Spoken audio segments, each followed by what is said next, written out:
Alors, depuis mercredi, on peut vous découvrir au cinéma dans Le Mystère Henri Pic de Rémi Besançon. Vous y jouez une institutrice bretonne dont le père, Pizzaiolo, va devenir très célèbre après sa mort. Pourquoi? Parce qu'une éditrice découvre par hasard un de ses manuscrits jamais publiés. Bingo, ça devient un best-seller. On va en parler un peu plus tout à l'heure parce que dans ce film, il y a aussi Fabrice Lucchini. Et j'ai lu que c'est un peu beaucoup grâce à lui que vous participez au casting. Oui. Oui, c'était suite à notre rencontre sur 10%, puisqu'on avait tourné ensemble dans 10%, 2 jours. Et on s'était bien amusés. On s'était bien amusés. Et il a soufflé votre nom au réalisateur? Oui, en fait, Rémi a écrit pour lui le personnage de Jean-Michel Rouche, qui traverse le film d'un bout à l'autre. Et il y avait donc cette partition féminine. Et Rémi lui a demandé avec qui il aimerait jouer. Ça, c'est la classe, hein. Et voilà, et Fabrice a suggéré mon nom, et comme j'avais déjà travaillé avec Rémi, c'était une idée, que ça s'était bien passé, c'était une idée qu'il avait. Là, il a fait pareil sur Jean-Philippe, c'est lui qui a eu l'idée de Johnny, je crois. Ouais. Mais je suis pas sûr, de l'info. Non, c'est pas lui. Je pense pas. Alors dans ce film, c'est vrai qu'il est critique littéraire, il est présentateur vedette même, et il ne croit absolument pas que votre père, Pizzaiolo, ait pu écrire ce livre, ce best-seller. Donc il débarque chez vous en Bretagne, chez vous d'ailleurs littéralement, pour mener l'enquête, et ça vous agace un tout petit peu. On regarde un petit extrait. C'est marrant. Vous avez un Pouchkine? La fille du capitaine? Nouvelle de Tourguenieff? Anna Karénine? Oui, et alors? Et alors, c'est peut-être vous, la mystificatrice diabolique? Non, sérieusement, là? Oui. Quand votre mari vous a quitté, l'écriture a été votre catharsis. Mais comme vous ne vouliez pas lui faire le plaisir vaniteux d'être le héros d'un roman, eh ben, vous n'avez rien fait pour le faire publier. Ah, et je l'ai signé du nom de mon père et je l'ai déposé dans la bibliothèque des manuscrits refusés. Pas mal. Vous avez de l'imagination. Ça se tient, ça. Sauf que vous oubliez un détail. Je serais bien incapable d'écrire un roman. Comment s'appelle votre ex-mari? Marc. Marc? Mais le livre est dédié à M. Vous savez, après le mal qu'il m'a fait, ce serait vraiment la dernière personne à qui j'aurais envie de dédier mon livre. M comme Melville. Oui, ou alors tant qu'on y est, c'est Melville qui l'a écrit, ce roman. Et puis il l'a dédié à sa maman. Et ça, c'est quand même très, très mignon. Alors, c'est un film adapté d'un roman de David Fuenquinos. C'est à la fois une enquête et une comédie. C'est ça qui vous a plu aussi dans l'idée d'y participer? Oui. Effectivement, le duo était vraiment très séduisant, et le ton, en fait. C'est-à-dire que c'est... Il y a cette enquête littéraire, mais le fait qu'on n'enquête pas sur un cadavre, il y a quelque chose de léger. Ça fait du bien, voilà. Et qui est prétexte aussi à une rencontre, à un duo un peu à l'anglaise. Mais justement, en parlant du duo, à la fois Fabrice Lucchini, on a tous trouvé apaisé, assez modéré, pas forcément à l'image de ce qu'il peut offrir lors de ses apparitions. Et vous aussi, on vous a vu dans beaucoup de choses avec un caractère bien trempé. Et là, tout était un peu plus sur la retenue. Plus en demi-teinte. Oui, c'était très agréable.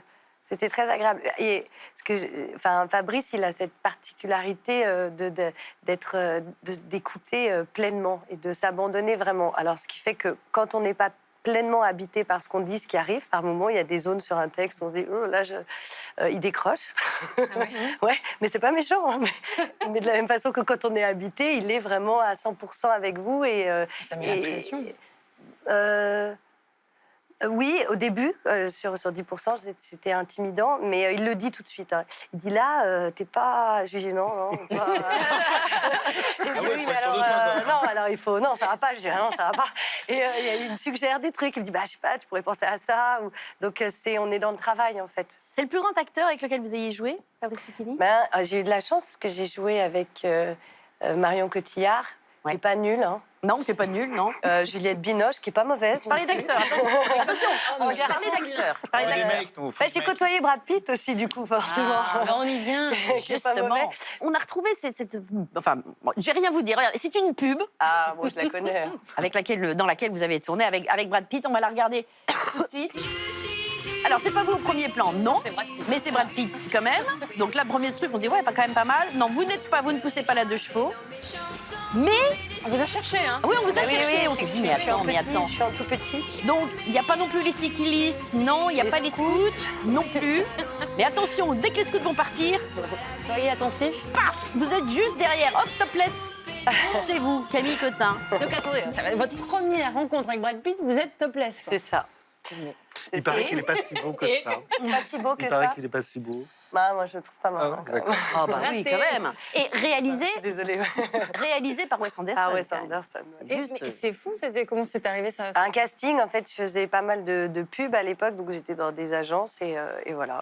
On va évidemment parler d'autres choses qui font un peu moins peur dans Bonsoir. On a parlé de votre film, Le Mystère Henri Pic, qui est au Très cinéma. bon film.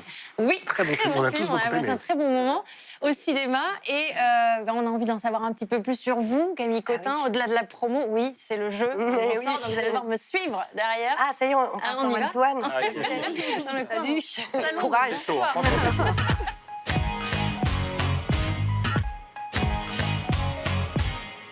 Vous inquiétez pas. Voilà. Vous êtes là quand même. Ils vont tout écouter, ils vont tout noter. On commence souvent par une image D'accord. et on a choisi cette photo pour démarrer cette interview. Ah. Et voilà, c'est Londres. Ça vous inspire quoi? Bah, c'est l'endroit où j'ai passé mon adolescence, Vous y avez passé qui est 5 quand même ans. une période de la vie très importante. Vous étiez J'ai au fumé lycée mes premiers français. joints au bord de cette rivière. C'est vrai. Au lycée français. C'était au lycée Charles français de Gaulle. Charles de Gaulle, ouais. Et ça, c'est une ville que vous avez aimée? Énormément. Vous auriez Énormément. aimé vous y installer pour de bon? Alors, en fait, j'étais quand même un peu, je vivais une vie d'expat, donc j'étais au lycée français, il y avait des Français autour, et voilà. Et mon père était resté à Paris. Je suis partie avec ma mère et mon beau-père, et j'adorais mon beau-père. Et voilà, mais c'est vrai que j'étais un peu entre deux. Mais aujourd'hui, j'aimerais bien aller travailler à Londres, et je suis toujours émue quand j'y retourne. Puis c'est aussi là que j'ai tourné mon premier long métrage. Alors, à votre retour en France, vous êtes devenu professeur d'anglais. En fait, j'ai fait des études de théâtre, et mes parents voulaient pas que je fasse que du théâtre. Au cas où ça se passait mal. Donc, ils m'ont vraiment fortement recommandé de faire des études en même temps. Donc, j'ai choisi l'anglais, puisque comme j'avais passé du temps à Londres, je le maîtrisais à peu près, et je voulais pas que ça me prenne trop de temps. Parce que je voulais vraiment faire Valide. du théâtre. Voilà. Donc, Mais j'ai vous fait êtes- une fac d'anglais. Vous êtes retrouvée devant des élèves? Et après, oui, au début, quand je suis sortie de l'école de théâtre, j'étais vendeuse, serveuse, voilà, des petits boulots comme ça. Et j'ai vu que je pouvais enseigner avec une licence dans des établissements privés. Donc, je me suis retrouvée à 20 ans prof un des public, quelque quatrièmes part. et des secondes. Ouais, C'est pas facile. un public pas facile, ouais. Alors, heureusement, ça a marché pour vous, comme vous le disiez. Vos parents ont dû être rassurés. Vous abandonnez les classes pour retrouver le métier de comédienne. Et ça se passe très bien, comme nous le raconte Lilia Bousfoul.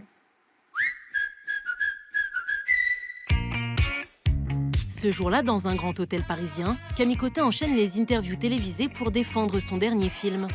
À l'image des rôles qu'elle incarne, nous nous attendions à rencontrer une femme sûre d'elle. Surprise, c'est plutôt l'inverse. À peine il y a une étape qui est franchie ou quelque chose d'accompli, on s'en réjouit et puis on se projette. C'est dommage, hein. On se projette tout de suite dans l'étape d'après. Vous êtes une angoissée? Pas du tout. C'est super. C'est à Asnières que Camille Cotin fait ses premiers pas. C'est là que les répétitions du Théâtre du Voyageur se passent. Et donc, c'est là que j'ai connu Camille. Nous sommes en 2003. Voici l'un de ses premiers rôles dans une pièce de Bulgakov. Analogie. Si un joueur déclare qu'il y a échec au roi, mais qu'il n'y a pas de trace de ce roi sur cette case, l'échec est déclaré nul. Chantal Meillor était alors sa metteuse en scène. Elle trace, comme on dit, elle est directement investie, elle ne tergiverse pas. Enfin, ça l'empêche pas d'être subtile, hein, ou de certainement se poser beaucoup de questions, mais quand elle est en scène, elle est tout de suite au cœur du sujet. 10 ans plus tard, le grand public fait sa connaissance grâce à Connasse, Tu m'entends? dans lequel elle incarne une jeune Parisienne en roue libre. Est-ce que je peux avoir votre place, s'il vous plaît? Oui. Merci. Merci. Parce que sinon, je suis debout. Noémie Saglio est l'une des créatrices du format. C'est elle qui a choisi Camille Cotin. Elle avait vachement de confiance en nous, sans vouloir trop savoir, parce que c'est vrai qu'on la mettait pas en danger, mais on était quand même un peu rock'n'roll. Et on lui disait, si tu ne veux pas le faire, tu le fais pas. Alors ça, Camille, ça la booste immédiatement, quoi. C'est-à-dire que quand on lui disait, franchement, si tu te sens pas à l'aise, ne le fais pas, elle y va direct. En 2015, elle intègre le casting de la série 10% diffusée sur France 2. J'ai une copine lesbienne qui voudrait vraiment avoir un enfant et elle aurait besoin de renseignements. Tu pourrais dire comment t'as procédé, toi? T'as fait appel à un donneur? Je te demande, toi, si tu mets un stérilet ou un implant contraceptif. Elle joue Andrea, un personnage dur et complexe. Chaque épisode est suivi par 3,5 millions de téléspectateurs en moyenne. Fanny Herrero est la créatrice de 10%. Camille est beaucoup plus douce dans la vie, beaucoup plus réservée, plus discrète. Mais je pense que même si le personnage ne lui ressemble pas, le personnage lui permet d'exprimer des choses qu'elle connaît ou qu'elle comprend ou que peut-être elle a un peu en elle. Et c'est comme une façon de se décharger de choses à travers Andrea. De toute façon, elle est tellement juste en Andrea que c'est pas possible qu'il n'y ait pas quelque chose de commun avec le personnage. Télévision, cinéma, aujourd'hui Camille Cotin est une actrice reconnue. Une notoriété arrivée au bon moment pour le producteur Harold Valentin. La célébrité à 20 ans, ça peut être dévastateur. À 35 ans, on est déjà plus armé. Camille, elle a une famille, elle a des amis très proches, très fidèles. Et ça crée un ancrage pour résister au miroir aux alouettes. Camille Cotin a construit sa carrière sur la durée. Quel regard porte-t-elle sur cette reconnaissance tardive? C'est vrai que c'est amusant parce que ça arrivait tard et que ça arrivait à un moment où j'en avais pris mon parti, où je me disais que... Mais il est quand même chouette ce métier parce que tout est possible, tout le temps. Dans un sens comme dans l'autre. Vous aviez... Merci. Ça vous fait plaisir? Ouais. C'est Lilia Bousfoul qui a rencontré tout ce monde. Oui, je savais pas. On vous entend sur la fin, oui, ça a été long. Vous aviez un peu abandonné, c'est ça? Non, en fait, quand je disais que j'en avais pris mon parti, c'est que je me disais que je ferais pas d'image et que je serais pas médiatisée ou connue ou que je ferais pas de cinéma, en fait. Mais j'ai fait du théâtre pendant 15 ans et même au sein du théâtre, je voyais vraiment une vraie possibilité d'évolution. Mais voilà, je pensais que l'image, que le cinéma, tout ça, ce serait pas plus accessible. Alors, on découvre dans ce sujet une femme qui n'a pas vraiment confiance en elle, en tout cas moins que ce qu'on pourrait imaginer, parce qu'on vous a découvert notamment dans Connasse. Ça vous a amusé du coup de jouer le contre-pied, ce personnage avec ce caractère et ce culot incroyable? La première semaine des caméras cachées qui étaient au début de la série, c'était un peu dur. C'est quand même des vacheries envoyées pleine face à des gens surtout qui sont en train de bosser, qui sont dans un quotidien qui n'est pas forcément éclatant. Donc, Il y a des fois que vous avez regretté des choses où vous vous êtes dit on va trop loin? Non. Non. Franchement, non. Il y a eu 2 fois où, en fait, on est tombé... C'était une fois au salon du mariage et une fois dans une boulangerie en province où on est tombé sur deux femmes qui avaient eu des trucs très difficiles, en fait, dans la journée ou dans leur vie. Et ça tombait pas du tout à un bon moment. Et ce fameux moment où, tout d'un coup, on envoie une vacherie et, en fait, la personne, elle craque. Donc là, évidemment, on arrête tout de suite. On dit « Pardon, c'était une caméra cachée, pardon, pardon ». Et voilà. Et après... En fait, j'avais regardé les vidéos de François Damiens parce que lui, il filme le moment où il désamorce. Et justement, après cette fameuse première semaine, j'ai vu qu'à partir du moment où il disait que c'était une caméra cachée, les gens, ils avaient pu aller très loin dans l'état, voir... le mec, il est en larmes de s'être fait tatouer un truc. Vraiment, il est mal, quoi. Et tout est oublié. Et voilà. Et le fait d'y aller à fond aussi. Donc, voilà. À propos de série, vous allez bientôt revenir sur Canal+, dans une nouvelle fiction. Ça s'appelle Mouche. C'est l'adaptation de la cultissime série anglaise Fleabag. Ce sont les aventures d'une trentenaire totalement déjantée. Est-ce qu'il y a un peu de connasse dans Mouche? Pas trop, non. En fait, parce que... c'est-à-dire que le procédé de Phoebe Waller-Bridge... C'est les premières images, c'est les premières images de la série.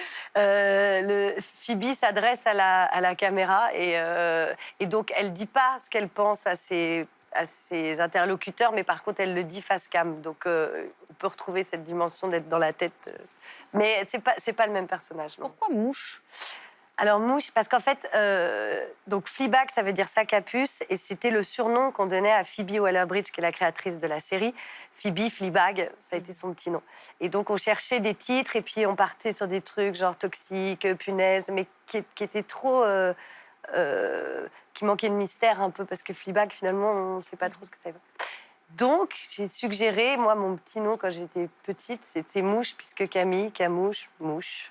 Oui, pourquoi pas? Je me suis dit, sac à puce, mouche, mais j'ai que proposé, parce qu'on cherchait, et puis finalement, ça leur a plu. Donc voilà. On reste dans le milieu des séries, on l'a vu dans le reportage, vous vous êtes aussi fait connaître dans 10%, ce rôle d'Andrea Martel, agente de star très ambitieuse, pas toujours très agréable non plus. Entre Connasse et Andrea, est-ce que ça vous amuse de jouer des rôles de peste? Ouais. Après, Andrea, je trouve pas qu'elle soit peste. Andrea, elle est pugnace, elle lâche rien, elle est entière, elle est frontale, elle est cash. Elle fait pas des petits coups en douce. Enfin voilà, quand elle rentre dans la mêlée, elle y va en frontale. Donc pour moi, c'est pas une peste. Dans 10%, on attend toujours, c'est un peu le jeu, les guests qu'on va découvrir. Vous avez quoi comme rêve, vous, de guests pour la suite? Alors, on les découvre petit à petit tous, il y en a eu à part Tom Hardy et Cillian Murphy. Non, j'ai pas une envie particulière. J'ai des petites idées, mais comme je sais pas s'ils vont le faire, j'ai suggéré. Ah. Allez-y. Non, mais je vous en reparlerai, ça se concrétise. Bon, on sait déjà, pour la prochaine saison, qui est en cours d'écriture, que Mimi Mati a accepté, mais elle ne veut pas jouer son propre rôle. C'est quand même dommage. Ah, je savais pas, vous en savez plus que moi. Ouais. Vous on n'est pas tellement dans la cuisine, en fait. Non, c'est vrai. Mais je vous l'annonce. Voilà. Ah, d'accord, ok. Prochaine guest de 10%. Ok. Ok. Et sinon, Tom Hardy, on a des nouvelles ou pas? On va se pencher sur le sujet Tom Hardy.